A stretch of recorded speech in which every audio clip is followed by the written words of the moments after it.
2 claps. Ready?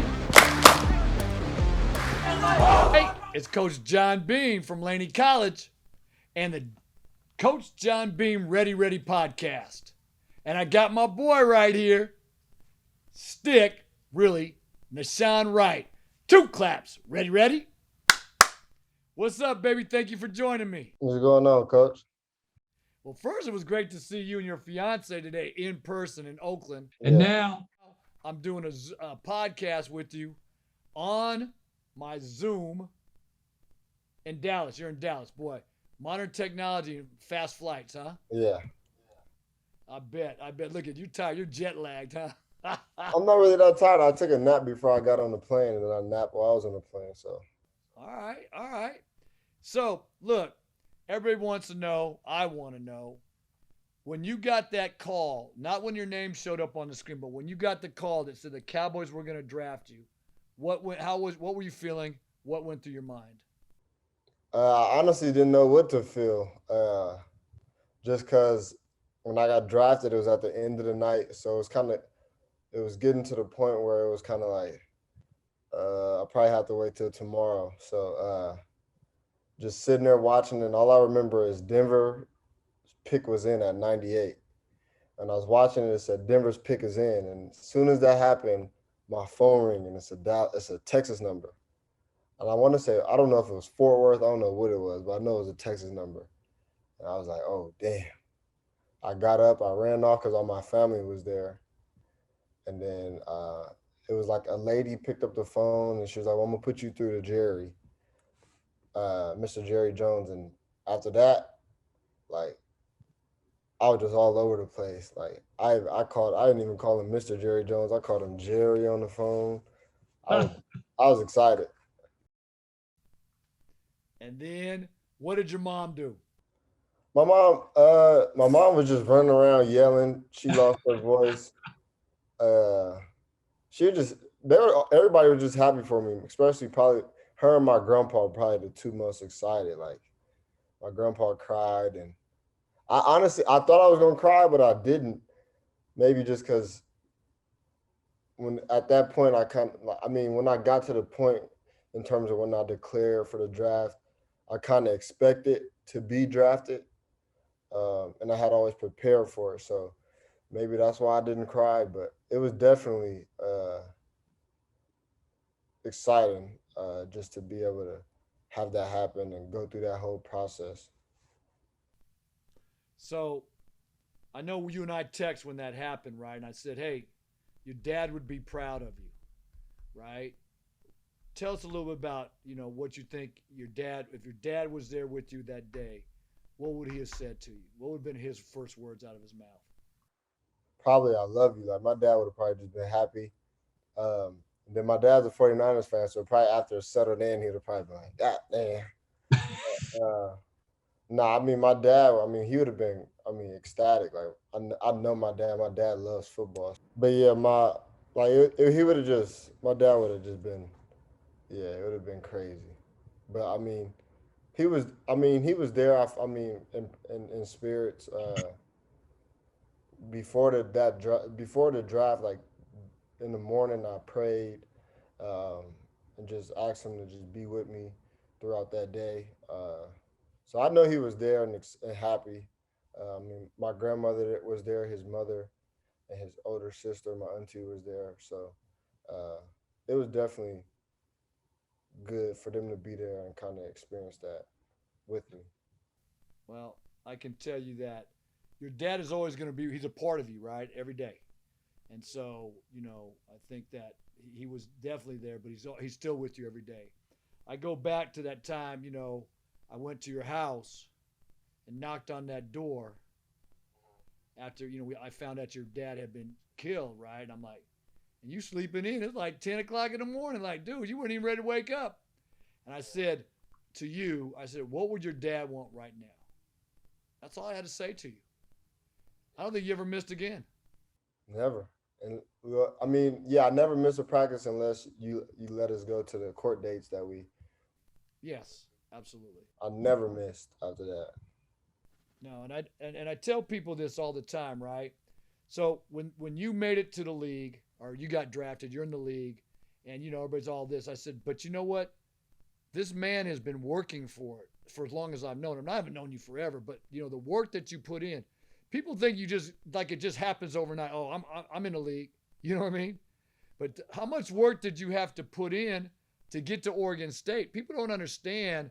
How many units did you take your last semester at Laney so you could leave early to go to Oregon State? I think I took 26. 26 units and passed them all. 9 classes. I got to really get to know you during that time because you'd be here every night, 7+, right? 7 o'clock, I'm like kicking you out of the field house. You're doing your homework, chilling. Ray was sleeping and eating, but you were always working, And I tell people that all the time, and I truly believe that when people watch Last Chance U and they see Ray, and it is what it is, right? There was some issues with Ray at different times, but the growing up that Ray didn't show is because you weren't there. Mm-hmm. You had always been his big brother. But what I tell people is this, right? You needed not to be there so Ray could grow up. Does that make sense? Definitely. Because you were carrying him. I don't know how your back, man. You probably would be 6'5", 6'6". You didn't have to carry that boy so much. Yeah. Probably been playing basketball. Exactly. You'd be a Duncan, right? All right. So here's the next one I got for you. All right. I want you to just visualize this for me. You were so happy when your name got called. You got that call from Jerry Jones or Jones's people, right? That feeling of happiness. What's it going to be like when your girl gives birth to your child? What's going to be the bigger moment? I don't know. I feel like that's probably gonna be the time I cry, just because that's my daughter, and that's like a human that me and her are bringing into this world, and that I have to take care of for at least the next 18 to 19 years. I mean, really her whole life, but it's definitely gonna be crazy. And we kind of, and just, I guess for the next 18 years, well, she's gonna carry on my last name, and then for her middle name, we kind of did. So a lot of people don't know me. So my father passed on December 2nd of 2017, and her dad passed literally 2 weeks later. Oh, wow. 2.5 weeks later, on the 19th of December. So we kind of we her dad's name was Nelson, so we wanted to do something with like an N, but we also put his last name in her middle name. So uh, it's definitely gonna be an emotional time, just because again, it's another exciting or like another milestone or whatever accomplishment that our parents don't get, or our fathers don't get to actually physically be there with us. So it'll definitely be yeah, emotional. Like, so when I came home from my fiance's ultrasound, and we were actually on FaceTime with my mom and her mom, and I have a chain made with my dad's face on it, and then for that I wear a T-shirt with her father on it, and then I wear my dad's chain, and then we were on the phone with her mom and my mom while we were looking at the pictures and the baby moving in her head. So uh, I'm gonna always try to keep that type of stuff going on, in terms of her father and my dad kind of just being there along the way. That's what I love about you. You've got that sentimental side. You got so much heart, right, and feeling, and you understand all that. You're not afraid of your feelings, right? But I got to tell you, what people don't understand though is what a competitor you are on the field. Are you a beast out on the field? Tell them you ain't backing down for nobody. Nothing at all. So when you walk out there and see that big star, right? What are people in the stands gonna find out about my boy Shawnee? I'm a dog. I'm a competitor. I think that's kind of been like kind of my life, just growing up, just always having to deal with adversity.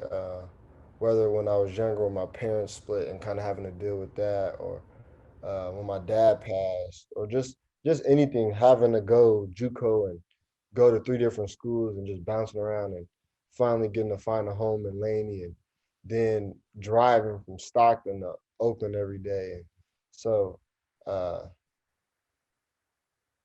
I think that's just been me. Like I just have like just having that dog mentality. So when I'm on the field, like it's where I'm able to just kind of let go and just let everything go and use all that built up aggression and just and let it go. Like football is like my outlet. It's always been my outlet, especially early on in my life when my parents split.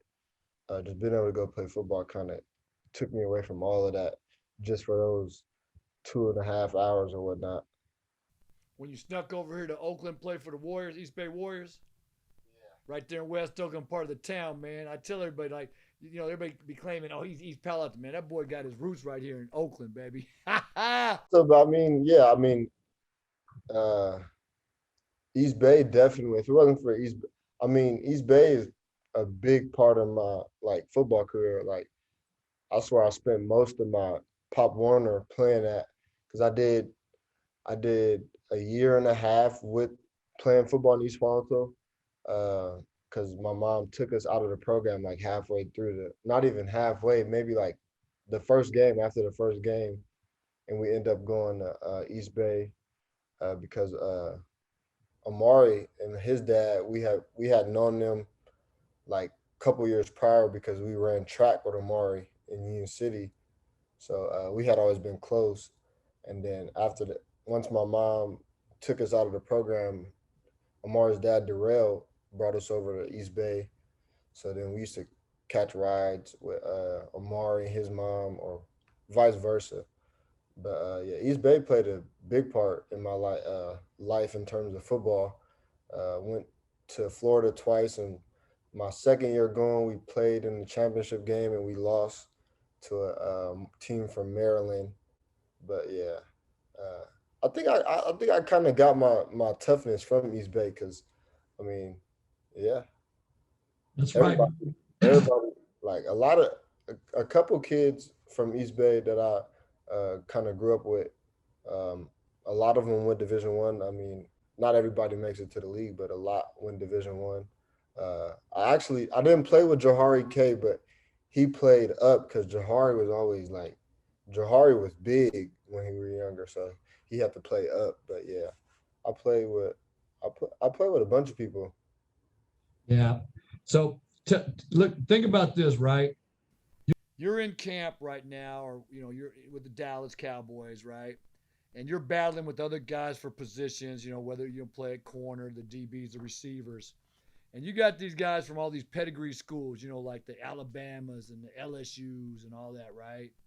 And here you are, a JUCO product, right? And think about it like this. I told someone about it. It's like being a car, right? You in the SEC, you're like a Mercedes or something, right? You coming from Laney, shoot, you're a scraper car, you a Yugo or something, right? People don't understand what coming out the mud means, right? We didn't get anything, right? These guys have been given everything their whole life. They didn't have to work like you did, right? So when you walk on that field, you walk in that locker room, it's like, you know what? This is easy now, right? You ain't fighting for a meal. You ain't fighting for a job. A ride to get to somewhere, right?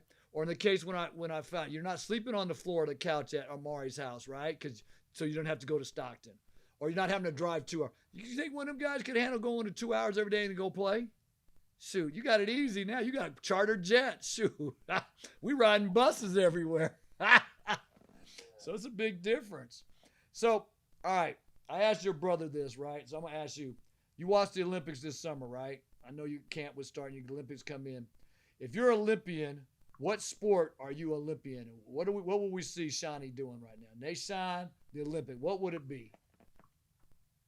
Probably. If I track, it'd be track. Okay, what event in track? I was good in high school. I was good at the triple jump and long jump, so probably that. Man, that's what your brother said.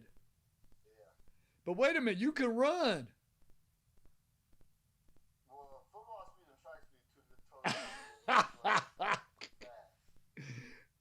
Okay. So DG was on today, right? And he was talking about you and Ray. and there's a rumor.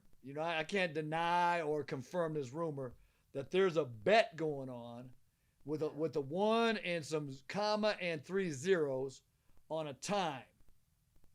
Is that correct?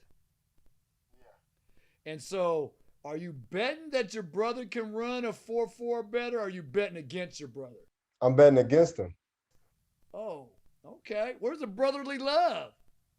The brotherly love is that I'm betting against him, so that I mean I don't mind giving up $1,000. If he runs the 4-4, that's good for him and me, because then he can help me take care of my mom if he runs Okay. the 4-4. So Okay. All right. All right. See, there you are being humble again. Okay. Let me ask you this question. With the new NIL laws that have been passed, right? Do you think that's good for college athletes? uh, I I I think it's good, just because uh, it it allows the student athletes to kind of get another source of income. I mean, like when I was in college, I mean, I did good with saving my money, so like I pay rent and then save quite a bit of my money. And every once in a while, I go buy something, but I did a good job with saving. But like I was just happy that they did it the way they did it. Just because at first it was kind of like, well, allow the kids to get paid like from the TV streams and whatnot. And my thing was like, I didn't like I was one of the people that didn't vote towards it because my thing was like at that point college becomes a business, and a lot of those kids, especially incoming freshmen, don't know the business side of football or just a lot of things. So like um, being in the NFL, you come late, and or just any like certain things you get fined for it. So like it's times where kids aren't waking up on time, making it to meetings, making it to practice, or failing classes. Like at that, like I think then they get fined, and then once you make it a business and you're paying kids, then now you're subject to being cut from the team. Like so, I think just getting a education alone is enough. Like my mom couldn't afford for me to go to a university for 4 years without having to take out a loan. So uh, just me being able to get a free education and go play the sport I love and make a little money on the side was good for me. So I'm just glad the way they did it was I think appropriate. Okay. All right. I'm gonna flip a little bit here. You got a fiance, you got a baby on the way. What do you think about with COVID about vaccinations? Uh, I think I think it's personal preference. For me, I mean, I did it just for my personal reasons and just trying to be safe, be on the safe side with my fiance being pregnant and bringing the baby into the world, and then, of course, like with all the NFL protocol, like I wanted to be on the safe side of being able to play throughout the whole season. So uh, I think it's personal preference. I don't. I mean, if you do it, you do it. If you don't, you don't. Just if you don't do it, I mean, whether you do it or not, just I think you should still be on the safe side because we don't know. Like I haven't. I've been fortunate enough to not have gotten it yet, so I don't even know what it feels like to even have it. So I'm always trying to be on the safe side, wearing a mask and stuff like that. So, what do you think about it with the mandates now? Should the NFL, right, or the Cowboys, if and the NFL said, "Hey, look, we're going to require that you must be vaccinated if you want to play." What do you think about that? They're telling you. I mean, I know you're vaccinated, but what about for the rest of your teammates? Do you think it's fair for them to say that? I mean that I don't know. Like for me, like I don't see why getting it is a problem. Like, I mean, people get flu shots every year. So I really don't know. But I mean, if that was the case, I mean, again, this is our job. So I mean, this is the way that I'm able to take care of my family. So if it was mandated, then I mean, I would do it just because this is how I take care of my family. Like, this is how my daughter's gonna be able to go to college, and I'm gonna be able to take care of my mom and pay life insurance and stuff like that. So this is my job. So kind of just gotta go with the ebbs and flows of what it comes with. All right, so we're at Laney now, right? We got about 60%, a little over 60% of our football players are vaccinated right now. And so I'm making everybody that's not vaccinated come and meet with me one on one and explain to me why you're not vaccinated, right? Well, I'm gonna explain to them why I think they should, right? Should I cut those guys? Is it fair to cut those guys that aren't vaccinated? I don't think so. Just because it's again personal preference. I think the most we can do is kind of just educate them on why you should get it, uh, and then again like so that's why like college and NFL is different. So like in the NFL, we're subject to fines. Like if you're unvaccinated and you go out and you get the virus and you somehow pass it to someone. So it's a little different, but I mean, for college, I don't think you should force them. But yeah, I don't know. It's kind of it's a tricky situation. Like I think I don't know. Like me last year, I wouldn't have got it last year. Just being in college, I'm like, yeah, I don't know yet. And then it was new, and then after a while, I mean, my grandfather got it. Few people I know got it. My fiance got it, and then it just got to a point where I was like, you know what? Let me just do it, get it out the way.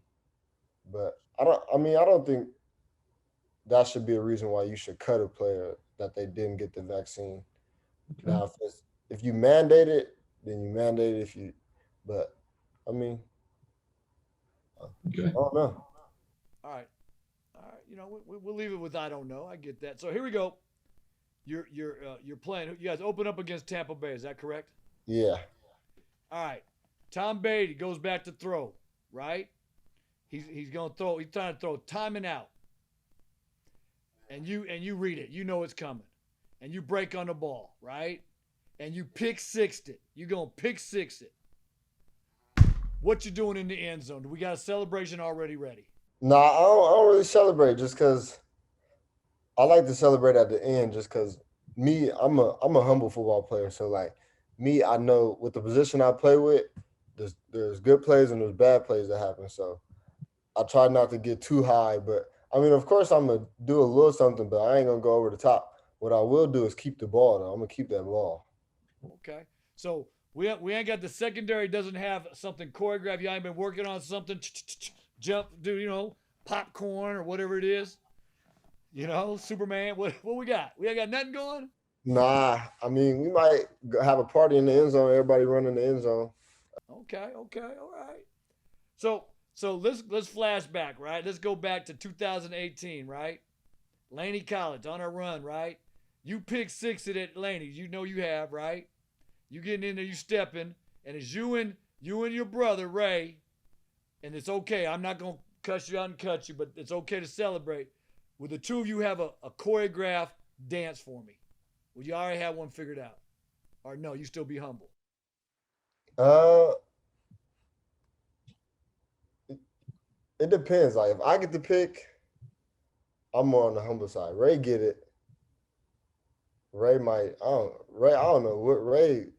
He he's he might do anything. He's thinking about it right now, huh? He's working on it, right? He got his music choreographed. He's set I up. like. I know Ray right now. Like if he gets a pick six, he has something he's gonna do. No, he got something that he's gonna do. Me, I haven't even thought that far. How's it gonna feel? You're on the field playing, right? And Tom Brady is the quarterback. I mean, he grew up right down the street from East Palo Alto, right? I mean, 10 minutes. exactly. So how is that for you being gonna be out there? You gonna be a little or are you gonna like, hey, Mr. Brady, can I, call him Mr. Brady or call him Tom? I mean, what are you gonna do? Are you just gonna ignore it? Like, hey, he's just another quarterback. Honestly, I gotta ignore him. Can't go out there starstruck. So, uh, just being on the NFL field was crazy enough for me the first time. So, I mean, now I've kind of settled in, kind of got my feet wet. I haven't yet to play in a regular season game, so I don't know. But I mean, I know me, like I'm not gonna overdo it. Like I'm gonna kind of go in there, like, all right, yeah, I'm playing against Tom Brady. Like he's probably the best quarterback to play. So, but yeah, I'm gonna just go and play my game, and then after, get a handshake, maybe say a few words to him. But other than that, just go play my game. So you get out on the field. Tom Brady's got the scouting report. He already knows it, right? Is he coming after? Is he coming after the stick? He probably will. You waiting for it, huh? Yeah. Uh, Okay, the challenge is set. but yeah. Okay, all right. I'm feeling that. I'm feeling that. So we were on Last Chance U, right? We had all these millions of viewers worldwide, and you got a little cameo in there. You got a nice little talk in there, right? They interviewed you, and obviously your brother had a big piece. Too bad he was telling everybody how many scholarship offers he had. I don't get that part, but that's okay, right? But you're on Hard Knocks right now. Yeah. What was that? I mean, I know you weren't featured in everything, but how did you and your teammates feel about Hard Knocks being there? We had to, the way we looked at it just cameras there. I mean, at this point, we're used to cameras. So we just, I mean, we have to continue to work and do like our jobs the way we know that we're supposed to do it. And then, I mean, having the cameras there, I guess, make it a little fun. People cracking jokes, we rapping on camera and just stuff like that. But you really kind of don't pay no mind, especially now, like that we've gotten kind of so far into it. You kind of don't even realize the cameras are there because they're really everywhere. So you kind of just go about your day, and then whatever end up on the TV on Tuesday is what's on TV. But Do you look forward? Did you look forward to seeing it on Tuesday, or it just was there? It was there. I actually just caught up. I had missed the last two episodes just because these past 2 weeks I have been getting my house furnished, so I hadn't even really had the chance to sit down and watch it. So yesterday I was able to watch it. It's fun to watch. Definitely just see what go on in other people meetings because a lot of times we don't meet together. So just seeing what's going on in other people meeting rooms or what people are doing back at home was uh, fun to watch. Like our defensive end Bash, he did like a stand up show after practice, and I didn't even know that happened. So just kind of seeing that was fun. So, did you get any rookie hazing? Did you have to go up and sing? Did you have to carry the DB's pads? You got to bring donuts. Did they make you do anything Did you get, Surprisingly, we did you haven't. get, that you can tell us?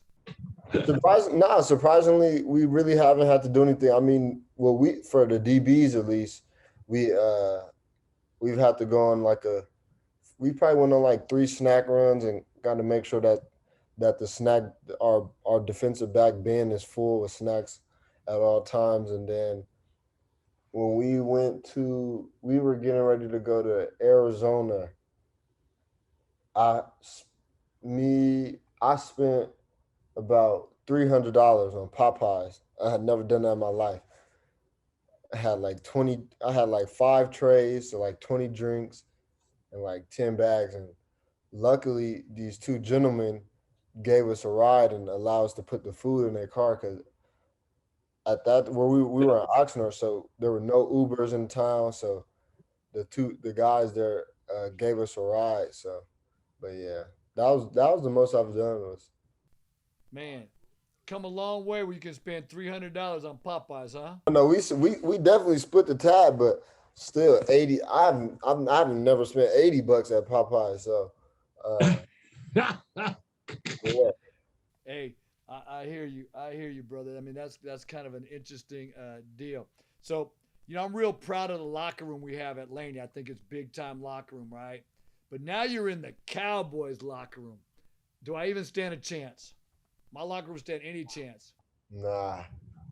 How do I got to upgrade? What do I need to upgrade my locker room, man? To give me one thing that the Cowboys had that just make it plush for you as a player. That I need to try to. If you could, if I can fit the money that I need to have in this locker room. I don't know. it's maybe I don't know. It's probably not the honestly it's not the locker room. I've never been like a big fan of locker room, but for me it's the facility, like the cafeteria area, like everything in there is crazy. Like everything in there is top notch. Like Jerry Jones takes care of his team. All right. So when I come out to Dallas, I'm gonna get a tour of the locker room and the facilities. Yeah, we could probably set that up. I just gotta find out how I do it, but yeah, probably can. I mean, I want to, I got to meet Jerry Jones at a Super Bowl once, right? I want to sit down and talk to Mr. Jones about, what he needs to do to win, right? That boy ain't won in a long time now. You know that, right? We got something cooking up. Okay, but I'm just telling you, you need to let him know when I come in there, we gonna have a meeting, man. We gonna have a meeting about how to pick players and coaches. I think they've done a good job. Okay, well they picked you finally. I think they've done a good job. So did you get any calls during the day before or whatever, like warming you up that you thinking that you might be picked either by Dallas or somebody else, or was it radio silence at that time? The day before, I hadn't really. I mean, like a few teams kind of called and kind of got some information, and then my agent called me and was like, "Well, I just had a good talk." I think he said he had a good talk with like Miami, I think, and Green Bay, and then my agent actually represent. I don't know if he still represents him, but he represented John Lynch while he was in the league throughout his career. So they have a good relationship. So that was always kind of on the back burner. Like San Francisco, could we actually? For me, like in the back of my mind, like if I knew if I was going day two, it would have probably been Dallas or San Francisco. Dallas, because I was kind of in contact with him quite a bit, but really you never know. So I'm looking at every team go by. I'm like, somebody call. So my hope was, right, you're gonna go to New Orleans, right? Hook up with my boy Sean Payton. Him and I had some conversations, but I couldn't pull it, man. Then I go down to the Big Easy, just hang out, But it is what it is. Hey, now I just want to leave you with this. And first of all, I'm so proud of you, and not just what being a cowboy, but just the way you and your fiance and how you're treating her, and so excited about your daughter coming. So I want to say that. But you make it to the Super Bowl. I'm inviting you. I already know. So I just want to point this out. Every time one of my players has taken me to the Super Bowl, they've won. Yeah. And I told Sterling that he didn't bring me. They lost. I just got a perfect track record. That's all I'm saying. So if you don't give the ticket, you better tell Jerry Jones, man, you better bring Coach Bean. No, yeah, I'm gonna invite you. I actually, I think like the first day of training camp, I had told CD Lamb this story that you had told me. He was like, when we make it, I'm gonna make sure I come to you and tell you, make sure you get that man the ticket.